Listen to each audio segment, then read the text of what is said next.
Hi everyone, it's Melanie Silva, recovered people pleaser turned boundary baddie. This is part 2 in my series on how to break free from damaging relationship dynamics. In this video, we are going to talk about what to expect after the breakup. Now, if you're still in the relationship and trying to leave, watch part 1. First, I walk you through how to prepare for the breakup step by step. So check that out in the link below. And if you're ready to stop people pleasing for good, grab my free guide, Say No with Grace. The link is down in the description. All right, let's jump in. The first thing to expect post-breakup is that your life is going to suck. I'm sorry. There's no other way to frame it. I've been there. I say this with love. Expect the suck. And that's normal. This is just the messy middle, but the only way out is through. So just mentally prep yourself for that, okay? So you don't end up caving and then calling your toxic ex back. The second thing you can expect after a breakup is emotional whiplash. You're feeling so many feelings all at once: grief, guilt, second guessing. You might feel bad, like you did something wrong. You might still have their words circling around in your brain. Things like, "You can't survive without me. You're crazy. You took advantage of me. Brr.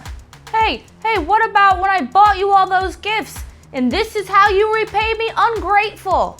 And hey, it's easy to start questioning yourself. Am I ungrateful? Are they right? Maybe it is me. Maybe if I go back, the guilt will stop. No. Please don't give in to those thoughts. Observe your emotions, but do not obey them. You're the master of this ship. What you're feeling is completely normal.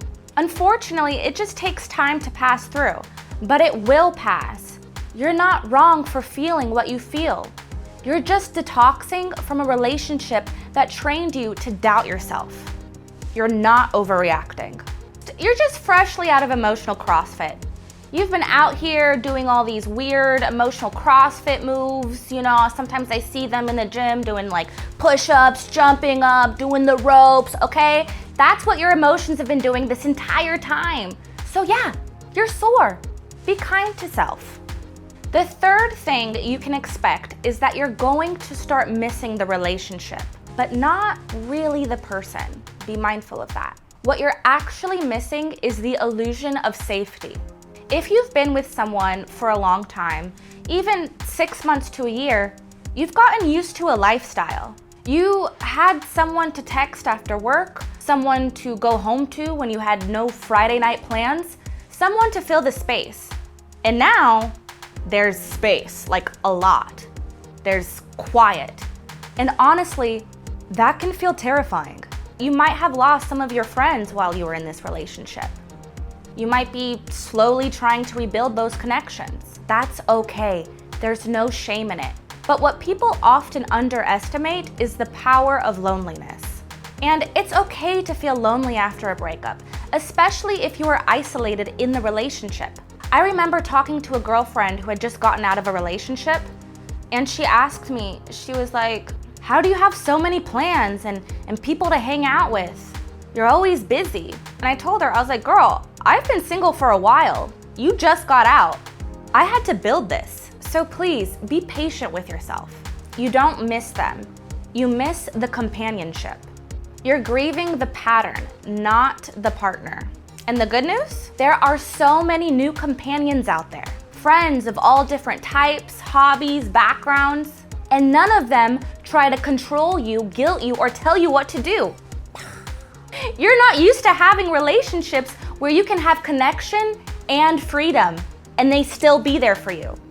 This is very exciting. You'll see. Just wait. You'll grow friends that you can bare your soul to. You'll grow friends that you share memes and margaritas with. We love diversity here. Thing number 4 to expect after a breakup is that you might still be carrying their words and their labels as if they were yours. Like, one of my toxic exes used to tell me I was too sensitive. I'm like, yeah, I was super sensitive after you insulted me and scarily yelled at me. I was so sensitive. But I had carried that in my head afterwards. And you might do that too. You might be carrying that around with you even after they're gone. You might start showing up in new friendships or dating, saying things like, oh, I'm kind of sensitive, or oh, I know I can be a little defensive. You might be using what they put on you still to describe yourself. Or this was a big one for me after one of my breakups. I asked everyone for their permission to do anything, really. I remember I was reconnecting with some girlfriends after a breakup, and I was like, hey, is it okay if I go to the bathroom? They were like, yeah, we'd prefer that you'd use the bathroom. Okay, Mel, if the dog isn't allowed on the floor, neither are you.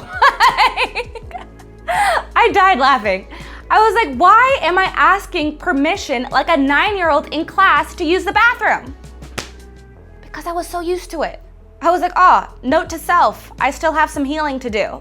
So watch what you say about yourself after a breakup and how you behave, because chances are it's not your voice, it's theirs. You're still playing out their script, but you get to rewrite it. You are not who they said you were. You never were. Thing number 5 to expect post-breakup: breadcrumbing, apologies, random DMs, your ex's charm turned right back on. It happens all the time. That's why in part 1, I told you to block them on everything. But just in case you didn't, and they start creeping back in, cut it off. Cut it off now, like a Jewish baby boy's bris. I'm going to be so strict about this because I care. They will sound sweet. They will sound like, oh, I get it now. You were right, babe. I was wrong for yelling at you all the time. I just love you so much I can't control myself. Ooh, I hate that one. But it is a trap, okay? It is a trap to reel you back in. But you're not a fish, so don't take the bait. Do not engage, don't explain, don't argue. Just block and keep building your peace. Number 6, celebrate your tiny wins. Every time you don't answer their DM, that's a win. Every time you make a new friend or show up to a class or stay in and read a book and don't spiral into negative self-talk, that is a win. Celebrate that you didn't text him during Mercury in retrograde. Woo! That's tough. That's a big win right there. All right, the new life you're building doesn't happen overnight. It happens by stacking these little slivers of joy. You don't just want to leave that person. You want to build a life that makes you forget they ever existed. And you will, day by day. So let me ask you, what's been the hardest part after your breakup? Post it in the comments below. I want to hear from you. You're not alone in this. And if you're ready to stop people pleasing and start living for you, grab my free guide, Say No with Grace, linked below. I'll see you in the next one.